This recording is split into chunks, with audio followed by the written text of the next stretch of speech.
Welcome back to the Astraea server. I have an explosive episode for you today. I build my first shop, I build a slime farm, and I blow up my island. Let's get to it. As I mentioned in my previous episode, I want to flatten my island down to Y level 76 or 77. I'm going to run TNT dupers in order to do that. First step is to remove all the trees on the island. Luckily, Creative Villages and I Am Razi helped me with this task. All said and done, I think I spent about 4.5 hours on this task. If they didn't help, it would have been at least twice as long. So thanks a lot, guys.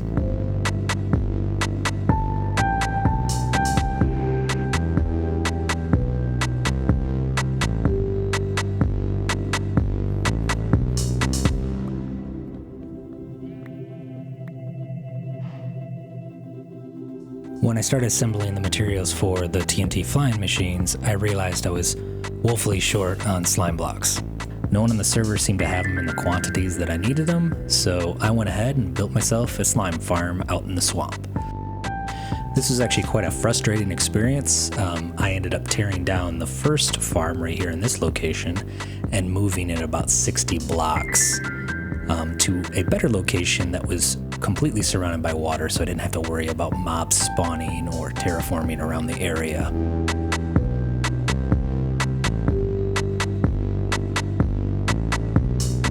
Those with keen eyes might notice that I'm building with slabs. I figured, hey, I can save on some materials, I haven't been on the server that long, I don't have a ton. Unfortunately, and I know I had this knowledge before, but I've forgotten it obviously. This farm requires brown mushrooms, and you can't place brown mushrooms on top of slabs, only full blocks. So I had to tear that all out and rebuild it again. And for those asking why brown mushrooms, slimes are the only hostile overworld mob that can spawn under light level 7, and brown mushrooms give off a light level of 1. So if you coat the entire area with brown mushrooms, you basically have a perfect chamber to only spawn slimes.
That's about as far as I got on the TNT duper, the flying machines, the destroying, the flattening, the blowing up the island. It's been about 2 weeks. I did the majority of this in a single weekend. However, life gets busy, so I haven't really touched it since. Haven't been on the server in quite a few days, actually. Have been editing the episode, though. It's been a bit of a beast. In any regard, I think it turned out really well so far. I'm only about a quarter of the way done. I have closer to the greenhouse, this section. I have the section I'm standing on right now, and I also have this section over here next to the greenhouse. This little section as well. So basically surrounding the greenhouse and behind. I'd say right now I'm probably about, I don't know, maybe another 2 days of working on the TNT duper, rebuilding it and all that stuff. So that's basically the strategy. Here, let me sleep really quick. Yeah, so the strategy is essentially you run it until you hit the level that you are satisfied with, and then you tear all this out and rebuild it in the direction that you need. So I'm going to rebuild it out this way, probably 2 or 3 more times to get this strip done, and then I'm going to move over this way. Obviously, I have to be very careful of the greenhouse. It's mainly glass, obviously, so TNT will destroy it quite easily. Unlike other blocks, the blast resistance of glass is not very high. So yeah, that's going to be bad news if I get close. What I'm hoping is I can get really close to this wall without actually going through it, but only time will tell. So yeah, I think a few more days, maybe a week, and everything will be flattened. It's really, it's coming along a lot faster than hand digging. Obviously, I know because I hand dug around the greenhouse, and that took way longer. So 4 stars, highly recommend. It's working out really well. We're back. And we're in the shopping district. We're about to build our first shop. Behind me, these shulker boxes, these 4 right in front, are all the supplies I need. Let's get to build time.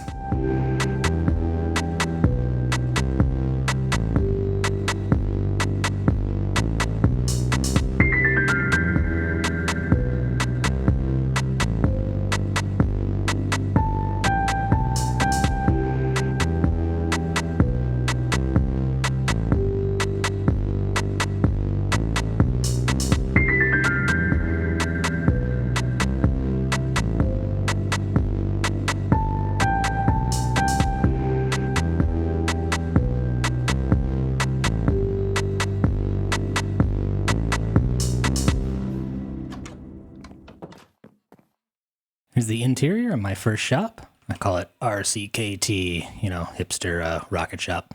Actually, yeah, I have to get some glowing for these signs. I think I actually got some.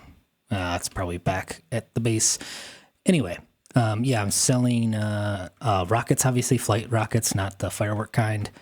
So 1 diamond for 3 stacks for flight duration 1, 1 diamond for 2 stacks for flight duration 2, and 1 diamond for 1 stack of flight duration 3. I have a pretty good stock.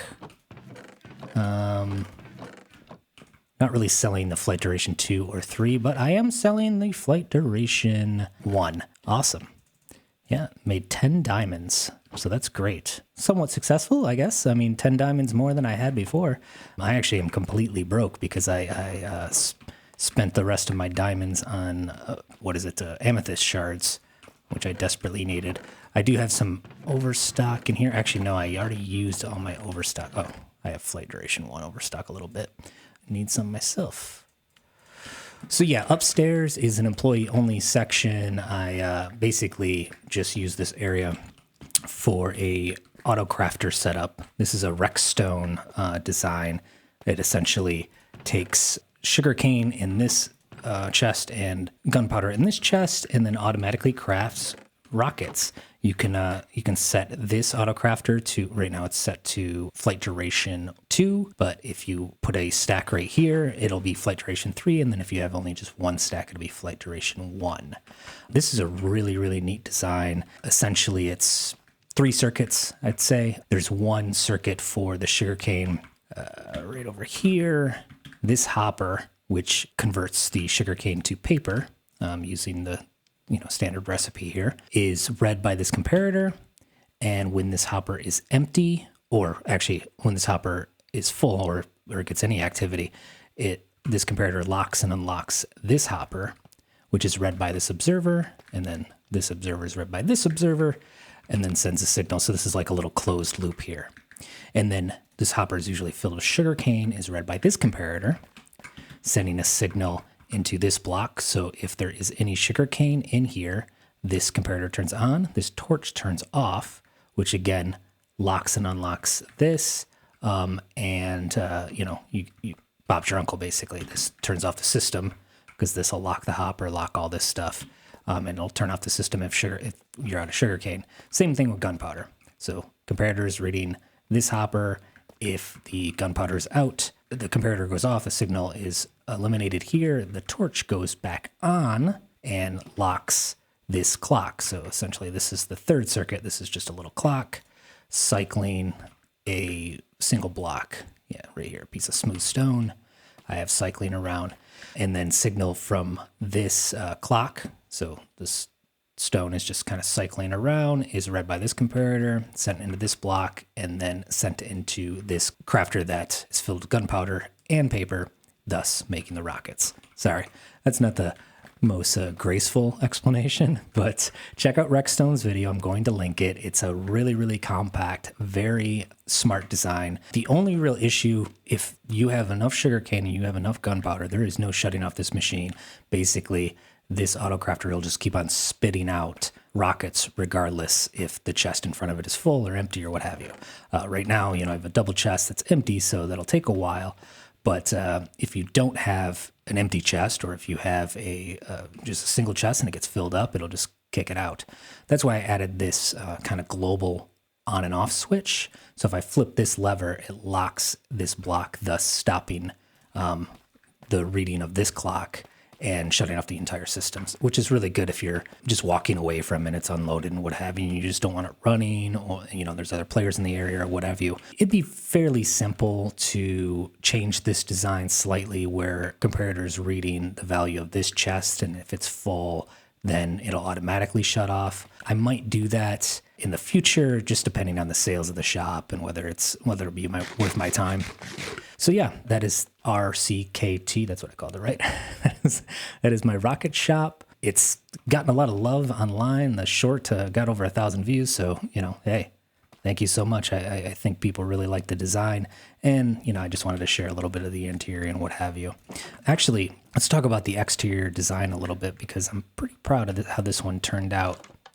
So essentially it's kind of based on like a main street brick building with a striped awning and what have you. So nothing super spectacular, but I added a little bit of shading with the red nether bricks and the diorite and the polished diorite, matching with the pale oak and the mangrove slabs. Kind of really gives that nice natural shading look. This lettering I got from a Reddit post. It's just absolutely fantastic. I'll link that as well. Here, let me sleep before zombies come out and eat my face.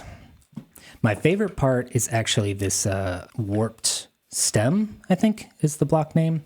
It's one of the very few animated textures in Minecraft, and I think with the firework kind of sparkly, gunpowder explosive nature of fireworks, it really fits in well. Just that subtle animation. Oh, shoo. See, almost ate my face. Yeah, and it obviously acts as a very good shade for the warped planks.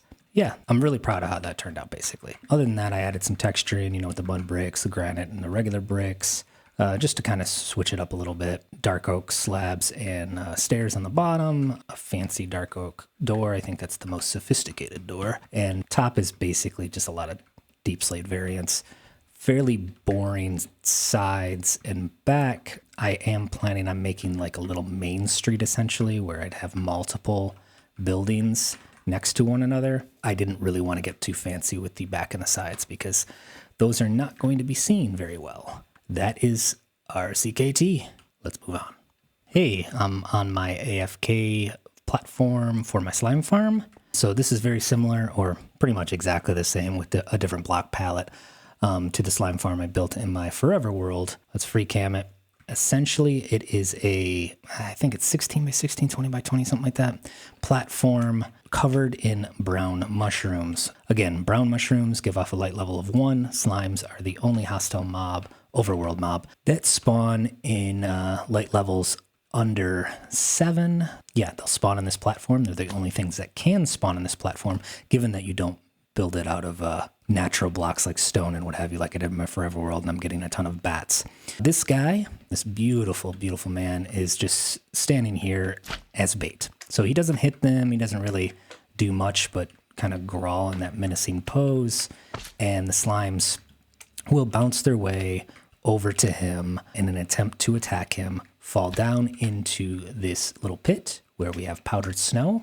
So the big ones freeze in the powdered snow, and then the small ones fit down this 1x1 hole with a mangrove fence gate blocking the water. So then they fall onto a soul campfire, get eaten up basically by the souls, and then their slime blocks, or slime balls rather, fall into this hopper, into this chest.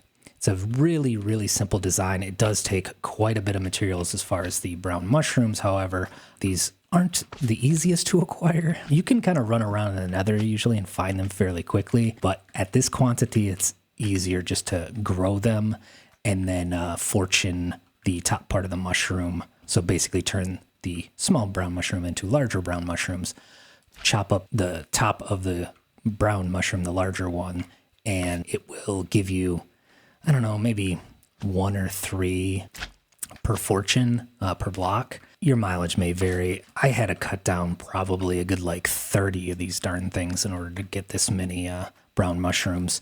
It is doable. It'll probably take you about 30, 40 minutes, and you'll not only have all your brown mushrooms, but it'll give you enough time to build the whole thing.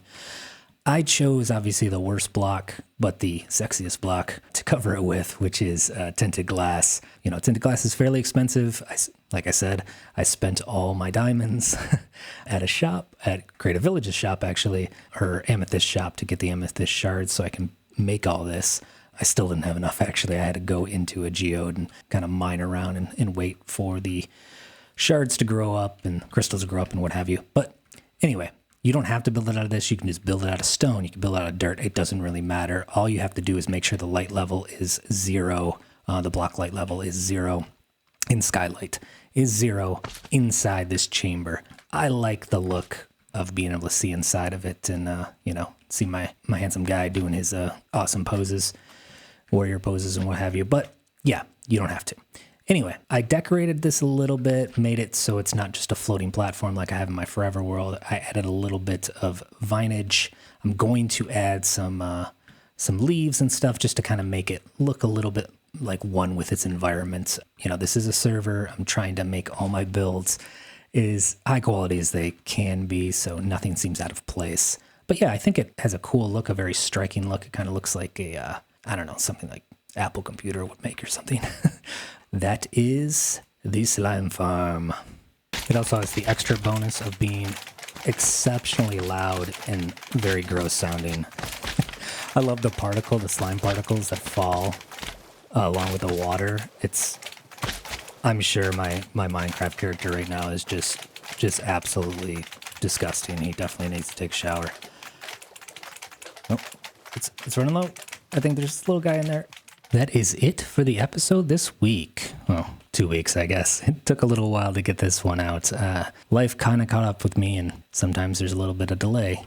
This is obviously not my full-time job. I mean, I haven't even gotten over 100 views on a long-form video yet, so pretty obvious this is not my full-time job. Speaking of that, I really, really appreciate, I think I'm at, 59 subs right now. Those of you who have subbed, you're a special bunch. You're either early adopters or people who are really, really deep into the weeds of Minecraft. So I think that it certifies you as a special group that is willing to subscribe to someone with under 100 subscribers. Subscribe to someone that barely has any views on their videos. So I just want to speak directly to you and I appreciate you.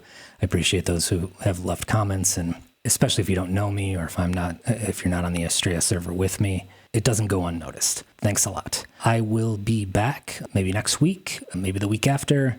I'll try to get the next episode done. Hopefully this entire island is flattened by then.